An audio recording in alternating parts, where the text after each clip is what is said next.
Hello, summoners, and welcome back to the Oceanic University Championship. Today we are bringing you Monash A versus RMIT Razors, and this is going to be the first matchup of the day. Later on, you will be seeing the Monash placeholder team going up against MU Velvet Wayfish. But right now, right here, it's going to be a best-of-3 series. It's going to be Monash A against RMIT Razors, and boy, what a match. Casting this is going to be myself, Smite, casting with Pune. Yeah, hi there, Smart, and hello to everyone that's coming to join and watch these two games. Two juggernauts in terms of teams matching up against each other right now, and very excited to see what both teams can bring. If there's any out of meta stuff they might pull out, and very excited to see this game, and hopefully it's going to be a good best of three. Yeah, absolutely. Honestly, nothing better than a best of 3 that goes to the third match. It shows that it's a close match, hard works for both teams. But we are jumping into Champion Select right now, and we do have Monash over on the blue side with the Razors over on the red side. And what are you thinking about coming out for the bans here today, Pune? I mean, I'm not really surprised by the Victor ban and Diana ban. Not really too much of a surprise either. Big favorite for Decimate, but walk us through the next bans. Yeah, I feel like the bans would go towards definitely targeting the top lane Shin here, actually, not wanting to deal with the global pressure, and bans, both teams actually scouting each other very well. I mean, obviously, knowing what each other plays, I mean, bans within 10 seconds of each other, and as we see, the Victor ban, one of the tier 1 mid laners right now, only person that can kind of match Victor is maybe Azir, but Azir being nerfed recently, so not quite as strong as he once was. The Shin ban going against Blackstar, I feel, and the team of Monash not wanting to deal with something like a TF Shen comp, which is an extremely global oriented comp that can kind of counter split push, and also the team of RMIT Razors is going to ban away the Diana, Hecarim, and Elise being an extremely strong jungler right now. Chinny G might be one of very good in the hands of Elise. I mean, post buff Elise, sorry, and Hecarim against Nectarine, one of his best champions, doing extremely well last time he played it, and Diana going against I'll Decimate, 200 games on that Diana, so very comfortable on that champion. So this first pick up here, it's not too much of a surprise, seeing as both of the junglers on these teams really favor Rek'Sai and Nidalee. I'm surprised we didn't actually see a Nidalee ban come out, but Rek'Sai being picked up does take the option away from Razors. They're going to be able to react with 2 picks, but of course they're not going to be able to get their favored jungle pick. Now, going for Thresh here, I'd like to see, just because it's a great support, can do pretty much any job pretty well. It also takes the option away from Bomboy, and so locking it in gives a good support to I'm Done at the same time as taking something away from Bomboy. They're still hovering over it, so still haven't quite decided yet. Shyvana would be a cool pickup that I'd like to see. Ever since the sated jungle item came out, Sated Devourer, that's what it is. Shyvana has been an option in the jungle, but could also be an option in the top lane. I don't see that Malzahar going through, but with 1 second to go, it's going to be locked in. Oh, that's actually quite interesting. Kind of caught off guard there, but yeah, as you said before, the Mouse are actually being locked through there, and they're opting against the Shyvana pick. I'm not quite sure what's actually the issue with the lobby right now. Maybe, oh, it's a bit laggy for me, but No, the Thresh it's pick. me too. Oh yeah, as you mentioned before, the Thresh pick, very strong support. Not really weak in any aspects and strong in all aspects. I mean, high mobility, lots of playmaking potential, and most definitely a takeaway pick from Bomboy. It was kind of interesting. I might see the Evelyn pick across here due to recent nerfs on Nidalee with the spear and also the bushwhack range of giving vision.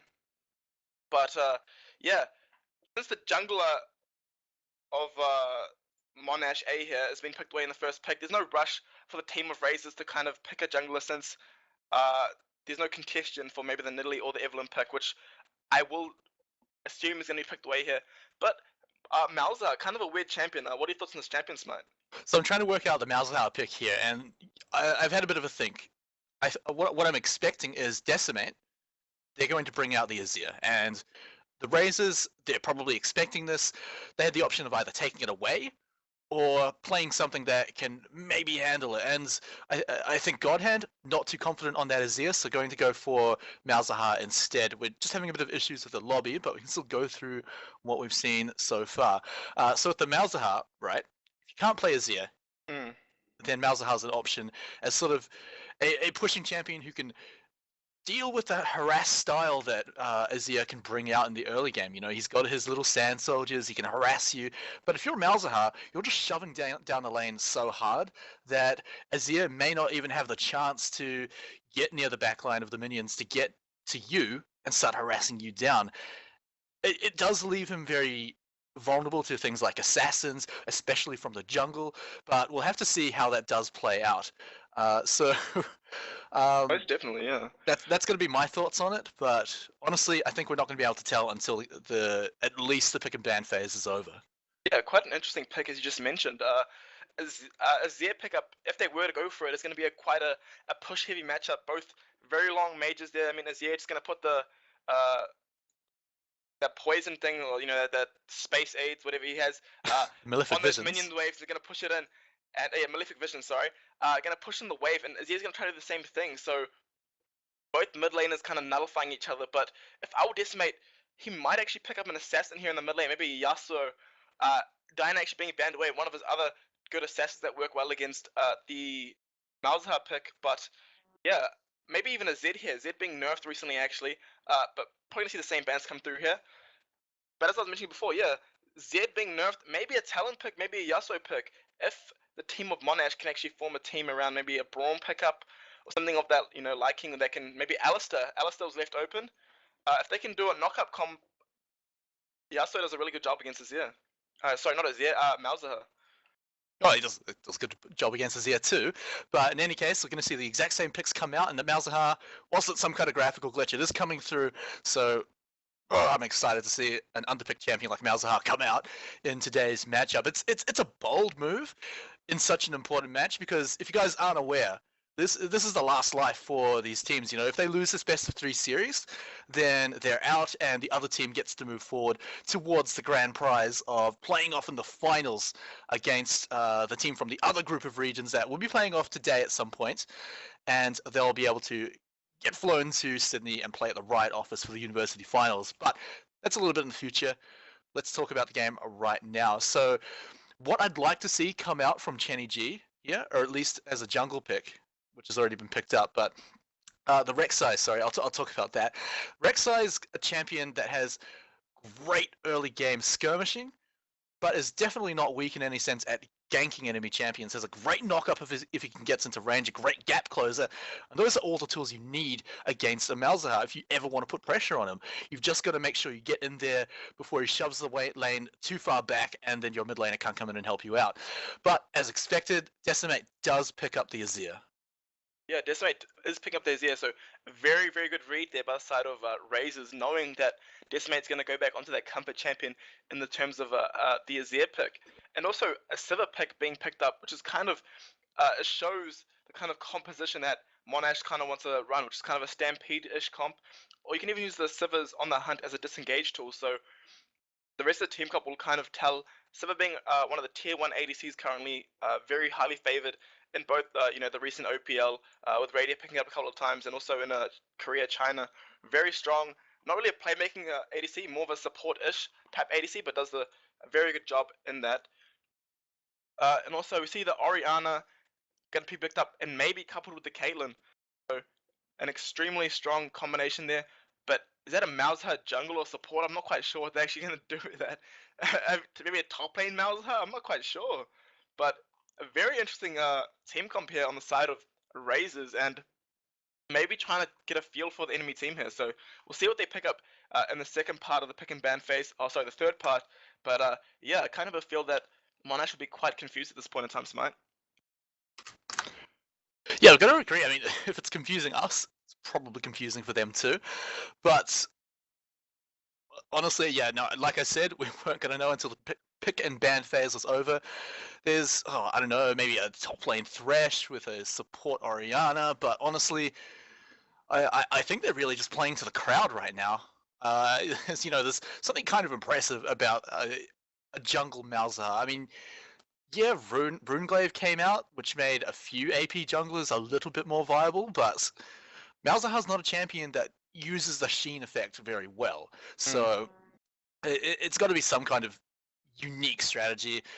I'm not sure what they're pulling here. I mean, Malzahar is a champion that struggles even in his dominant lane, which is the mid lane.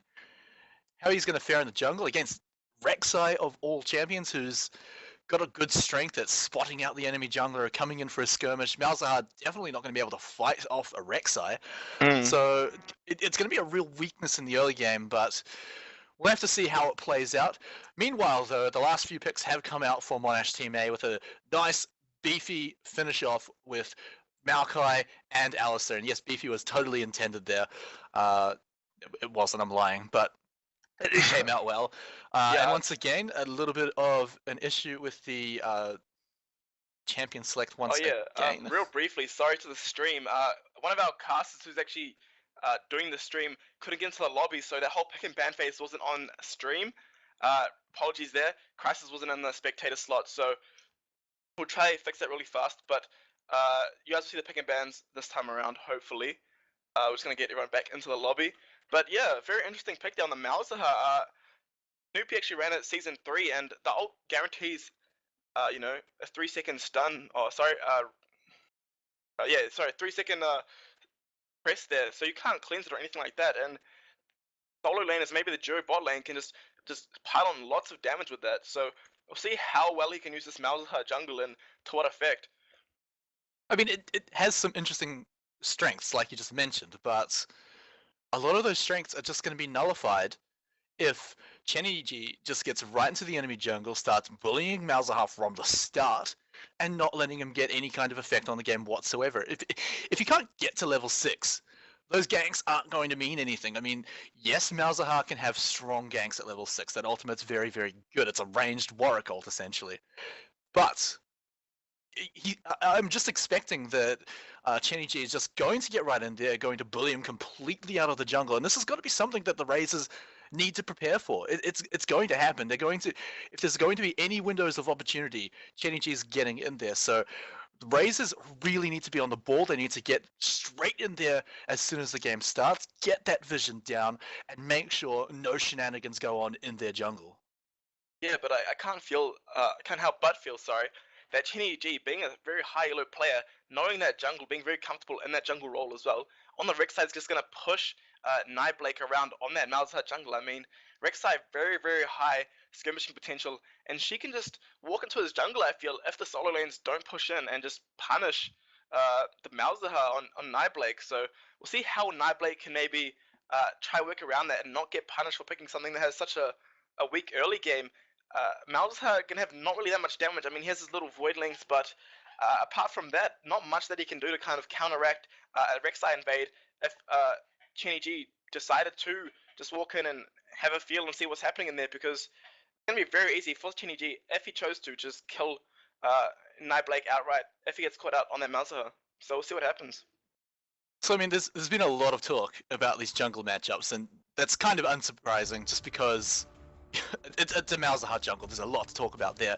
But now is the time where we should really start looking at the team compositions as a whole. And at the end of the Champions Select, the viewers couldn't quite see it, but I did bring up that Maokai and Alistair were picked up as well. So that's going to give such a terrifying frontline and peel composition to the rest of Monash Team A. And you talked about it before, Sivir's in that lineup too, which gives the on the hunt bonus as well.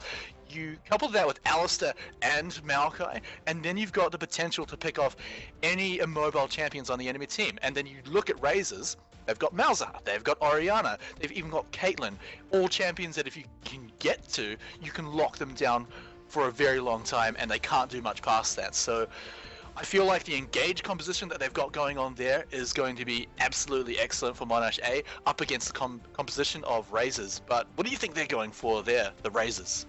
Well, yeah, as you mentioned before, Monash A going to go for that Stampede comp with Alistair and Maokai being those tanks, but we have pseudo tanks in terms of the Na being an off tank in his mini form. Depending on his build, actually, he might go for that Brutalizer, or maybe go for that Frozen Mallet Brutalizer build into Black Cleaver. We'll see if it's for more of a damage-centric build or more of a tank build.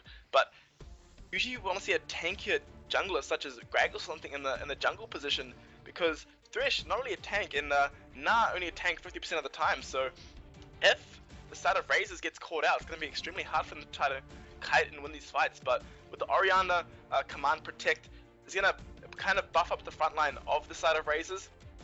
we'll see if Razors can really utilize his team and try combo with the Mega Knight and also the Shockwave on the side of Orianna. But it's going to be really important for the team of Razors to try to kite it out, try and make picks with the Thresh Hook, and also this Malzahar ult. I kind of feel that Razors are kind of playing on the back foot from the start due to this weak early game that they have. I mean, 2 scaling champions, or 3 if you count Caitlyn, but Orianna needing a lot of farm to really scale up to that late game monster that we see Oriannas do. One of the few strengths about the Razors composition is that the team has a lot of wave clear, a huge amount of wave clear, a lot of poke as well. I mean, you add Caitlyn, that's a lot of poke in its own, and then also a lot of tools to punish a bad engage. Like, let's say, for example, we see Monash just rush in without really thinking about the situation. They mess up their engage. They've got, sure, their beefy front line right in the middle of the enemy team, but suddenly you've got the command Shockwave, you've got someone on lockdown coming up from Nibelake, you may have an excellent Gnar ultimate as well. So those are all tools that can punish a bad engage. So that's going to be something that Monash are going to have to be worried about, but it also gives a strength to Razors where they can siege down turrets really, really well with their wave clear and put pressure onto Monash to try and engage at a time that may not work out so well for them. So that could be a good strategy that RMIT do go for, and that could add into the fact that that's why they picked the Malzahar jungle up, to add into the wave clear. Of course, there's always the opportunity for Nibelake to go the attack damage route for Malzahar. I've seen it happen, and one of the strengths, which is, you know, there's very few strengths in an AD Malzahar jungle route, but one of the strengths is that you can take Dragon incredibly quickly. But I'm just really covering my bases to make sure that I'm not going to be surprised by anything here. I'm still expecting an AP Malzahar in the jungle to come out. Yeah, most definitely.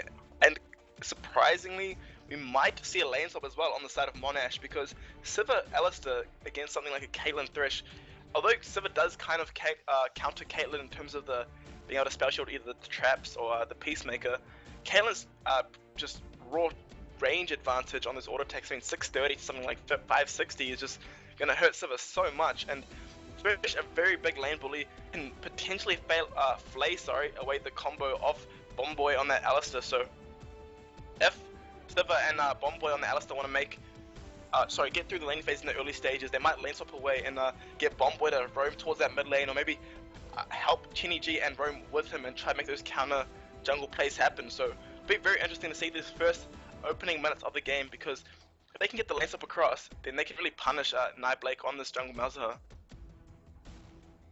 Another thing that Razors really have to keep into account is the fact that whatever strengths Malzahar in the jungle is going to bring, it's not going to be ganking before level 6. That's an absolute fact. It's not going to happen. And if it does, you know, I'll be happy to be proven wrong by the raw skill of Nibelake. But it's something that's not likely to happen, and if it does, it's not going to be that effective. So they've got to keep that in mind. If they're going aggressive in the lane, they're not going to have backup from their jungler.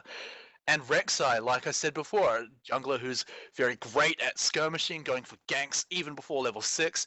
You get in there with that tunnel, and it's a gap closer and some crowd control at the same time. So Razors are once again on the back foot until at least Malzahar can get to that level 6 and at least get the equal ganking potential as the Rek'Sai. But we are loading into the match now, guys. The 3-minute delay is over, and we're about to go into the first match of the best of 3 between Monash Team A and the RMIT Razors. And I kind of would expect that Monash A will try to do a standard fan and counter any invade the team of Razors might try to put down.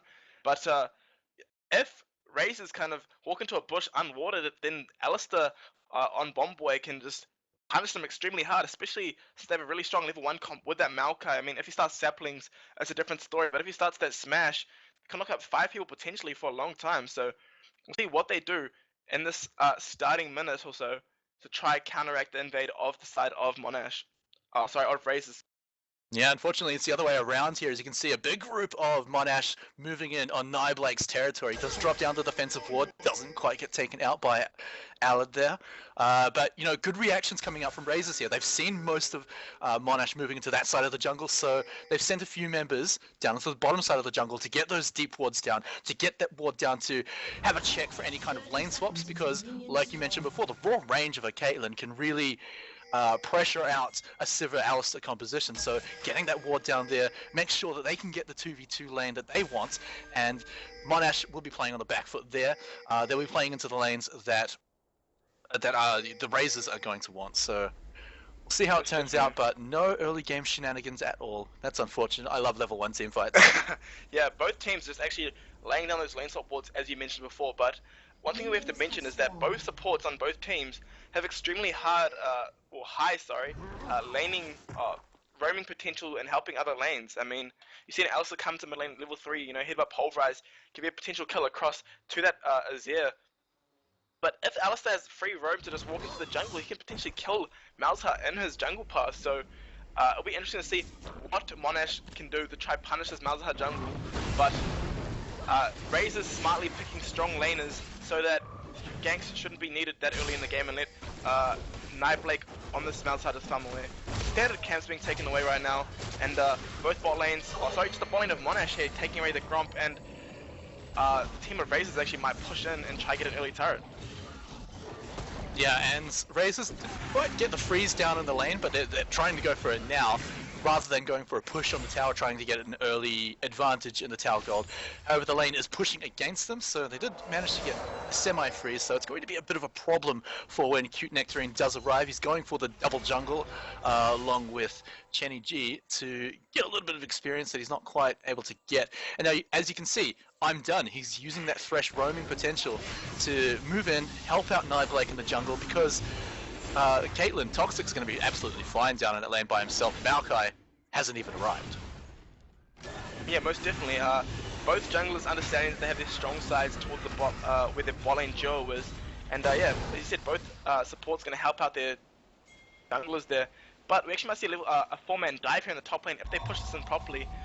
Abyss Blackstar having a bit of game knowledge here, walking backwards, but he might actually be caught out here in the rotation, so we'll see what happens here. Might not translate into a kill, just gonna jump away here most likely, and just gonna get some damage down. Kenny G just gonna poke him out of lane and might rush this turret down really fast now. Yeah, actually, I believe that was Abyss Blackstar, oh my god, Abyss Blackstar spotting out Kenny G as he left the bush, so luckily he got to do that and managed to move away. Now we can see the exact same thing happening down on the bottom lane with the Razors shoving down another turret. So they're going to even up things in terms of gold. They do have Nightblake on that Malzahar, like I said before, great at clearing waves. Even at level 1, early levels, he still has that Malefic Visions to really easily clear out the minion waves. He's still got the Void Links to help shove down turrets, so that blue buff, turrets should go down equally as fast. Yeah, obviously the team of Monash going to get the turret first, seeing as there was 4 people top, most of the 4 people person bot, sorry. The red going to be taken away finally, because they opted to go for the turret before they actually got the red. They might do an early dragon here, because that's one of the advantages of having your bot lane in the bot side of the map. So we'll see if they can do this dragon and try to translate this turret, the equal turret advantage into something like a dragon, and try to go for that 5th dragon dream. So we'll see what they can do here. I would decimate just having the advantage in the mid lane right now already, and it's going to push us in, but he actually might get surprised here by I'm done on the Thresh. Yeah, and he's waiting for his opportunity to move in, although that minion wave is really growing up quite large. So he's going to have to move in at any time now, but not quite finding his opportunity. At the same time, we do see Bomboy moving in. Is going to be spotted out by I'm Done, and everyone's moving to collapse in on him. He might not be able to get out of here. The headbutt comes out, but Flay's locking him down. Here comes the death sentence, locking him up for an extra second. The flash is still available. There it goes. Ignite is down, takes a lot of damage and punishment for it. This could be the opportunity that the Razors need to go for Dragon. Yeah, as we saw there, as I mentioned before, both supports trying to make a play onto the mid lane, and I'm Done actually being there first, so having the jump on Bomboy, and actually Chinny going to go gank top lane with that route and might pick up a kill on Blackstar here. Yeah, and Abyss Blackstar, he has transformed into Mega now, but forced to go through the enemy turret, taking a large amount of damage, is able to hop over the wall. Dragon has been taken by Razors, and the flash takes him over to safety, and Monash not choosing to follow with their own flashes. Yeah, and actually Razors actually getting the advantage there, getting a Dragon for, you know, a flash in the top lane, and Blackstar playing that very calmly, walking through the enemy turret and just gonna flash out with that jump on Na. So very well played there by Blackstar, picking up the team, the Dragon for his team there, and Toxic has to walk away here, but has a huge huge wave of farm here. Has a pickaxe advantage, so you'd expect him to be able to punish in this lane so far, but nothing quite yet. Well, a lot of the lane in bot lane has actually been Aled keeping it frozen near his side of the map, so there hasn't been a lot of opportunity for him to be bullied out. So he's had a lot of opportunity to keep a lot of farm up. Toxic, he may be able to catch up with this huge wave, like you mentioned, and even things up. So Aled, he may have got not quite an advantage, but more of an equalization between the creep score. We can see Chenny, he's heading along to this bottom lane. They may be looking for a dive, and if you look at the health bars on Toxic and I'm Done, that could be a great success. Yeah, most definitely. I mean, Alistair having high kill potential with that combo that he has, but no flash pulverizer is going to come through here. I'm Done and his partner Toxic having a bit of game knowledge here and sitting backwards, knowing that there might be something fishy going on the bot lane. And also, I was going to mention earlier that actually this team of Bombboy and Aled are going to have a bit of issues bot lane since they have no turret. I mean, quite prone to ganks, but Malzahar not having high gank pressure prior to 6, so not really going to be an issue here right now. I mean, apart from adding some raw damage, Chenny G not finding anything in the bot lane, just going to go to his own jungle now. Yeah, we can see Abyss Blackstar, he's actually locked up in his top lane a little bit, so isn't going to be able to add as much pressure, whereas you can see Cute Nectarine, he's moving around the map, he's able to apply pressure to other maps, because even if he's not there, they can't see him, they don't have vision on him, so they've constantly got to be thinking about where's Cute Nectarine, is he going to come gank our lane? Same problem with Chenny G because he's the jungler. Once Rek'Sai gets to level 6 as well, the same problem is going to be there. He could be anywhere, and suddenly you've got Chenny G with his global ultimate and Cute Nectarine teleporting down. Nectarine though, heading up to that top lane, going to lose a bit of that pressure, but does really need to start catching up in that farm, because if you look at that, CS is very different. But may see a dive attempt down here, or maybe just going for the turret. Yeah, trying to rush on the turret, trying to get some gold in their pockets, and hooking over the Chenny G, but actually not going to be killed here. Just going to walk away to their own side of the jungle, and Chenny G trying to put that pressure on our bot lane, because if he gets a kill or Toxic gets a kill on the other side, then it's going to be extremely snowbally. Going to push this lane out, and yeah, just both bot lanes just going to farm it away right here. Not really that much pressure. Knee Blake just going to try to hit that level 6 power spike. Mid lane just a big farm difference actually going across to our Decimate. 20 CS up on this Orianna here on God Hand, so doing a very, very good job there. And Blackstar having the lane where he wants it, I feel, because freezing the lane in front of his second tier turret leaves Cute Nectarine really prone to ganks if Blake was to come over to the top side of the map. Another advantage that I want to bring up, which is going to be very important in about a minute, is the fact that Blake needs blue buff to run a jungle Malzahar, which means Godhand's running without blue buff, forced to go into that Chalice build. Whereas I will Decimate, he's able to pick up the blue buff off Chenny G, able to put out a constant amount of harass, and able to go for a less mana intensive build where he can pick up more damage. And you can already see he's going straight for that Nash's Tooth, which is a large amount of damage bonus once it's completed for Nazir. So again, the Malzahar pick, it's adding disadvantages to other lanes as well. However, level 6 has come around, so maybe that all fabled level 6 Malzahar gank we've been talking about the entire game might come out soon. Yeah, most definitely. We'll still that if Blake can use it to full effect. And yeah, interesting point you mentioned there. Orianna not going to be able to pick out that blue buff, and blue buff extremely strong, especially on Orianna. I mean, mana cost really high, but one thing I want to mention is Bombboy only level 3 here, leaving Aled by himself at the bot lane. And Bombboy's going to have to start picking up some levels so he can get that unstoppable force in these team fights. But Hailing 2 levels behind I'm Done, you know, his opposite in terms of support, and he's going to really need to find some levels somewhere. That said though, you know, in Alistair, he's got all the moves he needs at level 3. In fact, he only needs 2 of them, so level 2 he can be roaming quite fine. However, you are absolutely right. As the game goes on even longer, just the raw stats he's losing from not being the same level is going to be a much bigger deal. However, Alad, he's been doing absolutely fine without his support.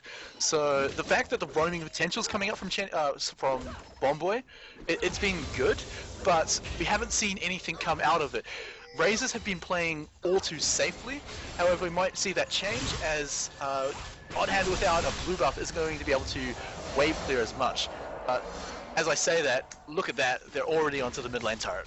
It's going to be extremely hard for them to push this mid lane turret in though.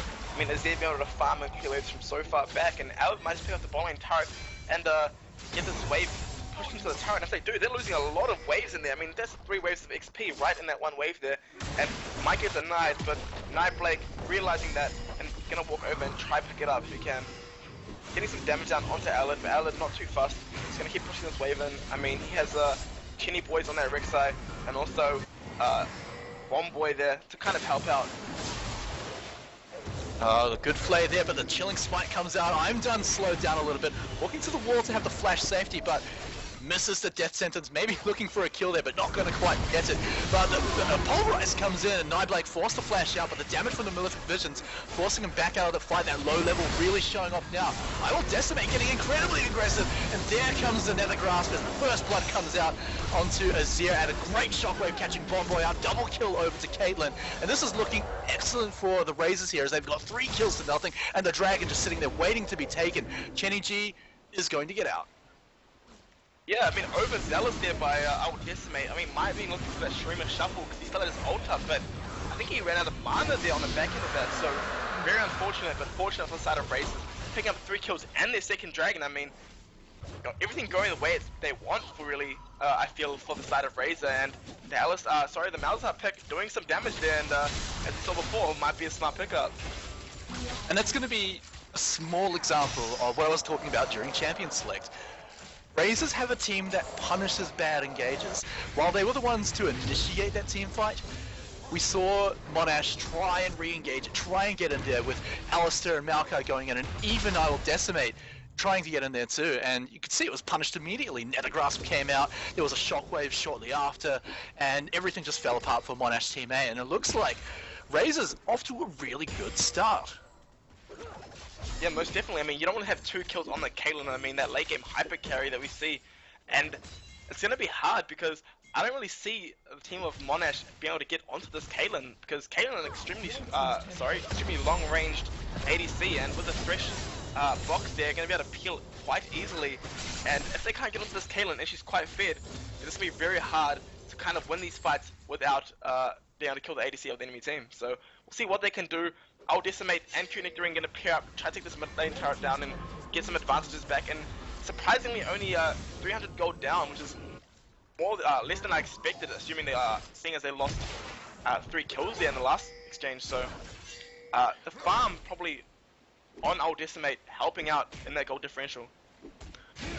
Yeah, and they may only be 300 gold ahead, but you've got to factor in those 2 dragons as well. 5 dragon stack can very much be a win condition for a lot of teams, and that could be exactly what the Razors are looking for this time. But a good push coming out here by Monash, and it's going to be very hard to actually stop them. Yes, they have the wave clear, but look at how it, with all 5 members there, the tower's dropping down to half health already, the teleport's coming out, and Mega Gnar arrives to the party, gets the rocket. There's an alright Gnar ultimate, but it's not quite enough. Nectarine taking a lot of damage there. The Maokai is going to have to back out. Chenny G immediately locked up by the Nether Grasp and is taken out of the fight, and immediately Monash need to back off. Very surprising that it actually worked out in the favor of Razor there, because I feel like the fight was really good for the side of Monash. I mean, they had the Zed tower down, the Sun Disc, and also actually picking on Alad, but Alad very well spell shielding that away. But yeah, and ult only going on Q-Nectarine there, but actually it being enough, just gonna ultimate Chinny G there with the Malzahar ult, and very well played there by the side of Razor. But one thing I have to mention about Malzahar is that when he ults, he stuns you for 3 seconds, but he also stuns himself for 3 seconds, so very susceptible to getting killed in that state. So if they can punish that, then it might be a lot easier for the side of Monash to try and kill him. Bombo actually disconnecting here, so it might be some issues with his internet or something else, but hopefully we'll be getting back into it very soon. Well, it wouldn't be an Oceanic tournament without a few pauses here and there due to a lag. But in any case, it does give us a bit of breathing room to just look at the situation right here and honestly kind of be shocked, because that Malzahar jungle playing out really well. And I think the main reason for that is Chenny wasn't able to get any counter jungle pressure going on, but at the same time, he wasn't able to get any lane pressure going on, with the lane swaps that came out actually kind of working in favor of the Razors, because Chenny in the long lanes, he's not quite able to catch them out as easy as you would normally be able to. And so because of that, he was looking for pressure where it just wasn't able to be obtained. And you can see that in the creep score difference. 27 compared to 62, that's massive for a Malzahar. Yes, Malzahar is a great farming champion, and a lot of that may have come from lane creep score, but at the same time, he's got a big gold advantage over Chenny, and you could see an example of what that means in that team fight there, because Chenny was the one locked up by Nethergrasp, and it did quite a lot of damage and immediately took him out of the fight. So Nightblake really playing a key role here. Yeah, Nightblake playing it out extremely well. I mean, I didn't really expect this coming from a Malzahar jungle, but already finished up his jungle item, and we have Chenny just sitting on this Balmy Cinder and his Chilling Smite, so going for that side stone, which is very, very good for a jungler to do. I mean, try to get some vision for his team, especially when the map opens up like it has. But like you mentioned before, the farm differential was just huge. I mean, especially on something like Rek'Sai, where you feel like should have an easy time farming or out farming something like Nightblake on that Malzahar, but the lane swaps did nullify his early pressure. And as you mentioned, it was very hard to gank lanes that were constantly pushed in on his team. So a very, very, very good job there by Nightblake and the rest of his team, winning lanes without the help of his jungler and letting him kind of farm up there. But a lot more impact, I have to say, by Nightblake than Chenny at this point in the game. We're seeing quite a few key items actually coming out for both sides of the matchup here. You can see over on Razor's side, Athene's Unholy Grail, Infinity Edge, and even the finished jungle item is going to be really important on all three of those champions, because it's going to bring the power spikes to each one of those, and it's going to make the team fights even better than the ones that they're already winning. But you look over at the Monash items that they've picked up, it's not quite as impactful, but the Nash's Tooth on Azir, it's going to give him a lot of power. I was talking about it before with the double dipping that he gets from the stats in them.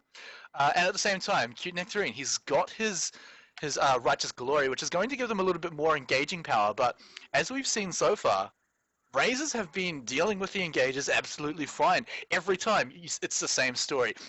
Cute Nectarine and Chenny try to get in there, but all the tools that punish a bad engage for Razors are just able to deal with it. Immediately Nether Grasp onto Chenny. Cute Nectarine got locked up by the Gnar last time, and immediately had to leave the fight. So with those two champions on lockdown, then Toxic and Godhand just have absolute free reign. I mean, no one's able to catch them out. They're able to get the perfect shockwave. Toxic's able to sit in the back line, pumping out consistent damage per second.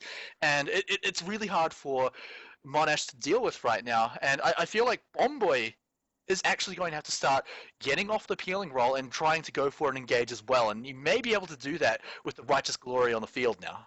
Most definitely. Righteous Glory going to couple with the On the Hunt to try add a lot of movement speed to the side of Monash A here, sorry. But as I mentioned before, Abyss Blackstar actually going to go for that Black Cleaver, so looking to shred through the tanks in the terms of the Maokai, Rek'Sai, and Alistar there on Bomboy. So we'll see the Black Cleaver, a very strong pickup there. Just going to try chunk out the armor, and also helps his team do more damage as well, especially Toxic on that Kaelin, doing a very good job here so far. Surprisingly down on the farm, but those 2 kills gonna kind of nullify that farm differential right now. But yeah,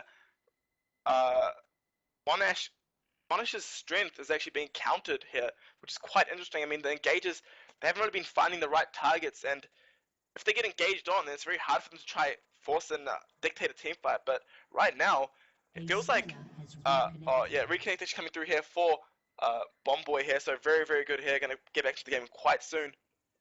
But as I mentioned before, yeah, I'm done doing a very good job on this fish, making picks and hitting those hooks that need to be hit. And the unpause is going to come through here quite soon, hopefully. Be waiting momentarily. Yeah, momentarily. And yeah, Godhand, beautiful Orianna ults, hitting the carries when needed. And even though Aled positioned well in the last fight, he couldn't really do enough damage for the team. Yeah, and as we get back into the game, I just want to bring up the playstyle that's been coming out from the Razors. A lot of the times you see the team that's in the lead, they're the ones playing proactively, forcing the enemy team to react to all of their moves. That's not the case this game. It's just been Razors trying to play out the game and Monash trying to make plays, trying to make engages happen, and every time the Razors have been doing great reactions. You know, they sit there, they say, alright, they're coming for an engage, let's deal with it. And then take what they can out of the victory there. You saw it happen with the first dragon. They reacted to finding Bomb Boy out. The second dragon, winning a team fight that Monash engaged. So playing a very defensive, reactive game, and it's playing out very, very well for them. Yeah, I mean, soon Razors is going to have the upper hand here. I mean, as you mentioned before, Monash playing the proactive game but getting punished for it, and Razors letting Monash make the mistakes with the engage. Bomb Boy might get picked away here, but actually he's going to sidestep that away really soon. And actually might have popped Unbreakable Will here. Actually a little too late there, it's going to get taken for it. The shockwave also being used, but might be able to get this turret here. They're not here to help wave clear, and a free turret and a kill to the side of Razors here. Yeah, Monash really have to be on the defensive here, but unfortunately it was just too many members and no way for Bomb Boy to get out of there. A bit of a whiffed shockwave there by Godhand, but honestly, didn't really need it. Can probably wait for the next fight to come out. With over a minute and a half until the next dragon, I'd like to see Razors get in there, be proactive for once, and just get a little bit of vision down around that dragon, get ready for the next fight, and then go back to what they were doing, and basically sit there saying, come at us, try and make a fight happen, try and stop us doing this dragon, and just waiting for Monash to mess up their engage once again. It's not necessarily a mess up, they've been doing good engages, it's just very hard to get the perfect engage against the lineup of the Razors here. Most definitely, and the quick thing we have to mention is Blackstar might not have his TP up for this dragon fight. It might be up just in time, but looking towards the bot lane, can help his team on this Nah. He isn't actually back to get his Black Cleaver either, which is kind of a big power spike that he would want. Well, hang on, the engage on the Toxic. He may be caught out here, but is able to just maybe get out of there. And here comes the re-engage from the Razors. Chenny locked out completely by the Death Sentence. He's trying to get back into there. The Sharina Shuffle comes out for I Will Decimate, but immediately locked up by the Nether Grasp and kills across the map here. And now it's once again Monash on the retreat after doing the engage. Toxic looking to pick up a bit more damage. Blake has to be a bit careful, but a kill on each side there, so evening things up a bit here, but the dragon spawning in 20 seconds, Monash are in a better position for it. Most definitely, I mean, the Streamer Shuffle coming across, but hitting Blackstar into the team of Monash A, so I kind of have a feel that's not the right target you want to be hitting there. I'm done actually getting caught out here. And yeah, I mean, if he interrupted the recall, so maybe be able to call Worth out, but it flashes out after laying down the box, and Chenny actually dropping incredibly low, the Ignite taking him out, but Monash aren't going to have any of this. They're looking to pick up a revenge kill. Cute Nectarine taking a lot of damage in return for this chase. May even be taken down. I'm done being such a distraction there, and now Toxic on the aggressive here. He's got Blackstar to help him out, gets the slow onto Bomb Boy. That might be enough to take him out. He's just taken out with the last hit from Blackstar there. Now Alad's the next target here. Once again, 3 stacks coming up from Blackstar, and another kill moving on to Toxic. Yeah, Blackstar just gonna go crazy. Oh, hang on, the Nah comes out from Nah, and I Will Decimate in a bit of trouble here. That's all the abilities coming out, but Toxic moves in and picks up yet another kill. My lord, Nah just doing work there. I mean, teleporting in and picking up 4 kills there for the side of Razors, and that Black Cleaver spike, I mean, God, you just did an amazing job. Actually, might let Malzahar solo the dragon here and pick up this second outer tier turret here.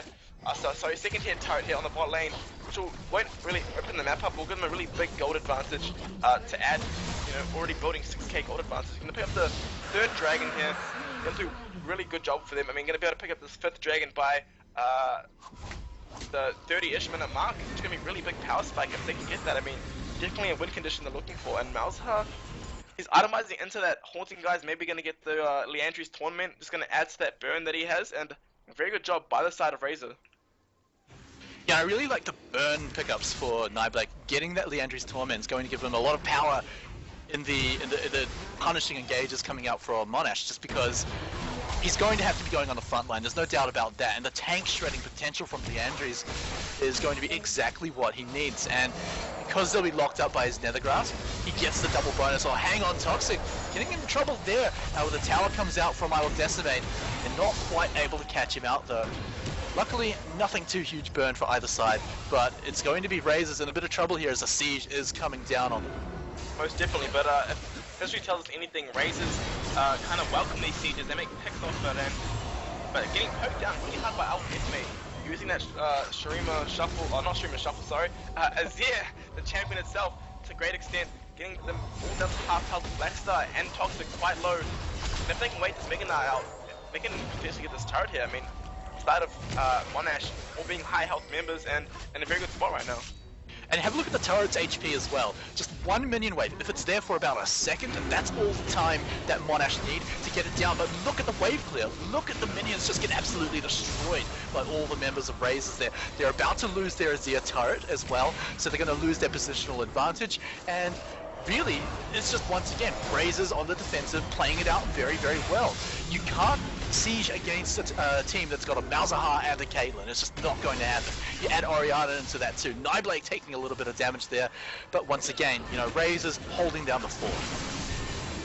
Yeah, Razors doing an extremely good job here. I mean, not losing much off what he's doing, what they're doing, sorry, and gonna play the objective game because they know if they're Raw 5v5, one way gonna pop that Unbreakable Will and just gonna walk away there because potentially gonna die to done there, but very good job, they're gonna walk away and not lose too much for it. Both teams are gonna go away and farm. There's a huge wave building at bot for Toxic, and he might, a Baron might be a potential option here for the side of Monash, but not feeling strong enough to do that right now. Gonna clear some wards away. Potential bait could happen, but I'd like to see a counteract this bot lane push by Toxic and get the top lane turret, maybe steal the red away as well.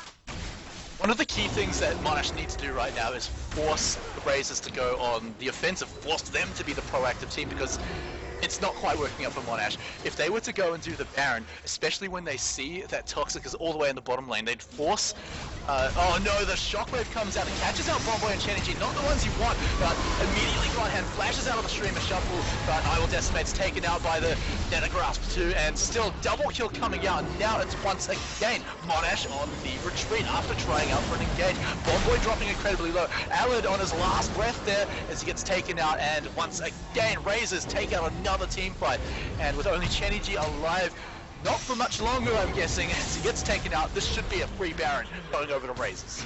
Yeah, this Alad, I keep coming back to it because I'm just so surprised at the effectiveness of this. I mean, he just ulted Will Decimate there and did an amazing job, just bursted him down, and they actually did this Baron down really fast. I mean, with the Gnar stacking passive there and Toxic on the Caitlyn, gonna poke away at it, and a Baron there at 22 minutes, so extremely strong, and just speaks to how strong the side of Razors are right now, winning these fights outright and almost a 10k gold lead already, which is quite surprising, especially seeing as the side of Razors is supposed to be a scaling comp.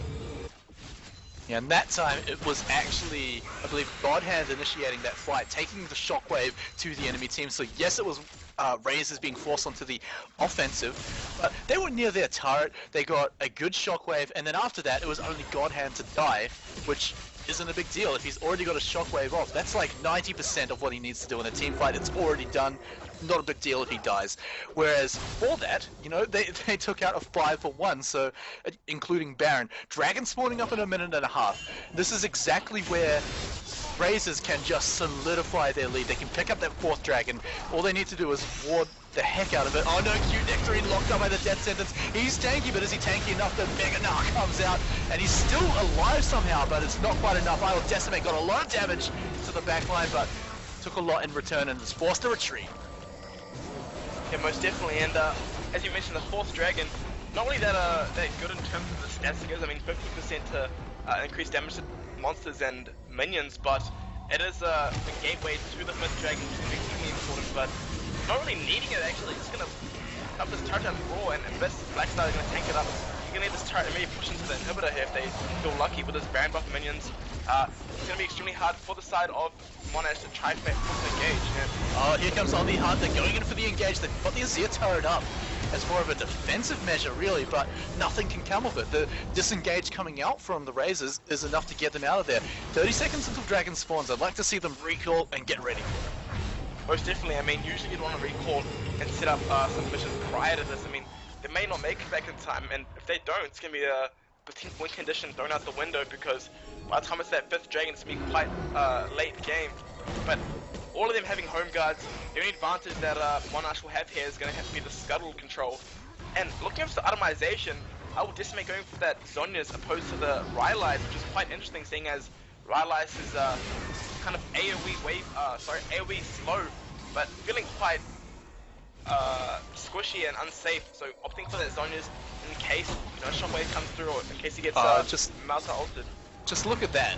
The Razors arrive, they immediately force Monash on the defensive to get the heck out of the river.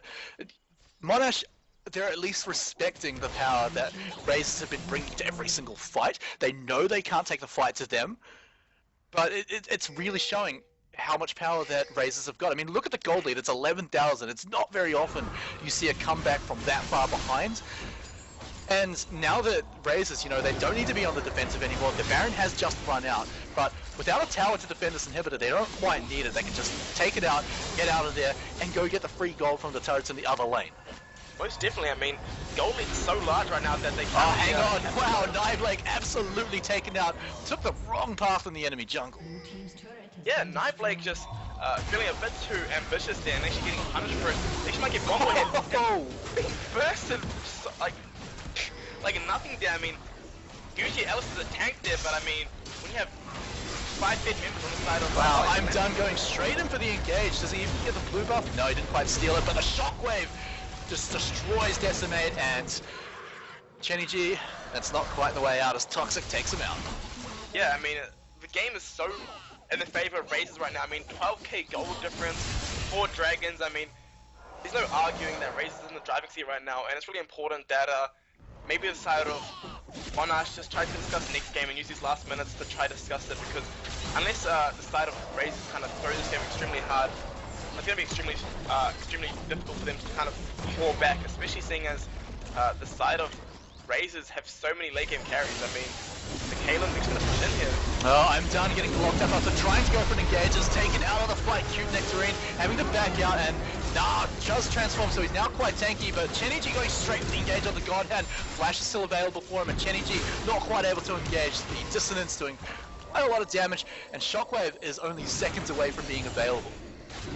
Yeah, and actually, surprisingly, as I mentioned, side of Race is actually making a mistake there and getting punished for it, so thankfully enough for the side of Monash, not going to lose a turret there on another inhib, but Super Minions doing work in the base, going to clear it away and reset, but worst case scenario, Monash can just, Razors can just wait for the 5th dragon and then just push in and just solely tank all these things and just rawly just power through the base, because they're so far ahead right now, and Toxic so strong on that Kaelin, doing so much damage, and as we saw before, it's so hard for the side of Monash to try to get onto him. I'm just going to pick up this red, and it's Baron up in a minute and a half, so they might get that as well. Yeah, honestly, all the options are on the table for Razors right now. With the inhibitor down in the mid lane, they can just simply wait until Dragon's up, wait until Baron's up, go and take both of them, and then move in, kill the inhibitor that's probably respawned by then, and look at sieging down the other lanes, or just outright winning the game if Monash try to go for an engage. Most definitely, and it's just up to Blackstar and his team to just climb away these lanes, not get caught out, and a very good ward there by I'm Done, trying to land a hook, but nothing is connecting, and just gonna push out these lanes. Bot lane is actually monster waving against Razors, so they might have to go down and clear that if they're worried about their turret being taken down, but if not, just gonna walk mid, pick up the inhibitor after this Baron they're probably gonna pick up, and there's actually no vision on the side of Monash around this Baron, so they can get baited into it and just lose it straight up if they don't contest it. The question that we should be asking for the next game, are we going to see a Malzahar ban? that's going to be quite upsetting, you know, when you're forced to ban Malzahar. Hopefully Monash have learned from this game at least, and know what they're going to need to do next game. They need to put a lot more pressure on the jungle, on either the enemy jungle or on the lanes using their own jungler. Because Malzahar, he was just sort of left alone to his own devices, able to pretty much free farm until he got level 6 and then actually became a part of the game. Now, coming back to this game, 10 seconds until Baron's up, do you think we're going to see just a straight out take from it, or do you think Monash are going to go all or nothing here and try and contest this Baron? Because honestly, if Razors take it, that's going to be all over. Yeah, well, I think oh, never mind. Cute Nectarine locked up by Death Sentence. The tank of Monash are already taken out of the fight. Bomboy too. There goes the front line, and Razors, they're looking in the prime position to go and take the Baron. And what the heck is Chenny G doing? Yeah, that's the issue with having no vision around the Baron pit. I mean, they got baited into that. It was a classic Fnatic bush bait. And Shinichi ulting towards the Baron because he thought that they were already onto it, trying to take it away, but definitely going to secure this game. Actually, Shinichi might be able to survive, but no, going to get put away here. And that's the last nail in the coffin there. They're probably just going to push in mid lane and try to end this game because it's really hard for Monash to try to contest at this point in this game. We are only 30 seconds in, so death timers aren't terribly long. So by the time they do get to the enemy base, hopefully everyone should have respawned. But look at them now, they've got Baron buff, they've got the Baroned up minions. They're looking in prime position to take down yet another turret, yet another inhibitor. With the mid lane inhibitor respawning soon, they can look at going for that, locking it down for another 5 minutes. I will Decimate, caught up by the shockwave, does throw out a good Zhonya's though, keeping him alive, and I'm done, actually going far too deep and getting taken out. That's the kind of defense that Monash need right now. Most definitely, and Dragon actually being up in 20 seconds, so might look over towards that, but if they lose that, that's the 5th Dragon in the pockets, out of the pockets of Razor, so hopefully they can get this before the team of Monash do counteract it and take it themselves. But if they can pick this up, it's just another win condition to add to what they already have. And Malzahar scaling up to that late game base, going for a full penetration build, might add a Rabadon Zcap, but Blackstar might get caught out here. No, he's got the leap to get away. Bomboy being taken quite low from that engage. Does still have his ultimate, so still can get all up in the face of Razors if he needs to. Still quite low, so I don't expect him to last all that long. Dragon's already engaged. It's going to be all or nothing now for the Razors, and they are going in with the Righteous Glory. Dragon picked up. That's number 5 for the Razors. They're going into the fight. A good knockup. Nightblade being locked up for a very long time, but immediately, once again, the front line is taken down for Monash and Razors. They should be able to take out the win here after this pause ends. Yeah, I think the pause is just coming in here to just save some time. I'm not quite sure what the issue is. I mean, even if Alad has DC'd, it's going to be extremely hard for them to wave clear against 5th Dragoned up members. I mean, that was a 3 for 0, and the tanks on the side of Monash are all just dead, so might better just walk through here and end the game, but they're going to wait for Alad to connect. But as you mentioned, will they ban the Malzahar away? I mean, I'd like to see Chenny G, or something like Lee Sin that can really punish an early game jungler, maybe a Jarvan. Anything that can do a lot of damage in the early game, even Evelyn, because as you mentioned before, he had free reign to just farm and do what he can, scale up to that late game carry, hit that level 6 and make picks with that. So we'll see if the side of Monash can kind of change around their pick and bans, see what they ban away and what they prioritize, because this Malzahar is definitely ban worthy at this point if they can't counter it in the early game jungle. Yeah, I'd like to see them take the path of dealing with it or having a plan for it, rather than going for a ban, because without the Malzahar ban, that opens up a whole lot of other picks. I mean, we saw a lot of targeted bans in the pick ban phase, so that's going to open up favored picks for the players on Razors rather than, taking something that they need away. In the second game, though, as well, it's going to be Monash playing a lot more defensively and a lot more reactively, just because for one, it didn't quite work out in this game playing proactively, but if they do go into the second match, they need to have a lot more of a risk-free setup, because they've seen so far they've taken a few risks with their engages, and every time it didn't pay off. The defensive power coming out from Razors allowed them to just shove that engage off to the side, so I'd like them to play a little bit more defensively next time and look for easier opportunities rather than going for the big plays with engages. Most definitely, but an issue with that is that if they play defensively and reactively, then they kind of start playing scared, and certain plays that could get them advantages might not be taken due to issues in this game. So it's advantageous for Razor actually, because if they can make Monash play scared, then it's going to really make the early game easier and kind of let them dictate the game. And usually the proactive player, or the proactive team, should I say, has the advantage in terms of being able to dictate the pace of the game. And actually they go for the inhibitor instead of ending the game outright. And interesting decision here. I mean, 3 members going down, but both the tanks on the side of Monash being up, but I will Decimate, locked up by the Death Sentence, taken out of the fight straight away. Bomboy also dropping incredibly low, the front line's going to be gone. Nightblade forced to flash out of the fight. They do manage to take him out though. Toxic still sitting in the back line, no one on top of him yet, and they do take out every single member of Monash, and it's going to be the first match going over to RMIT Razors.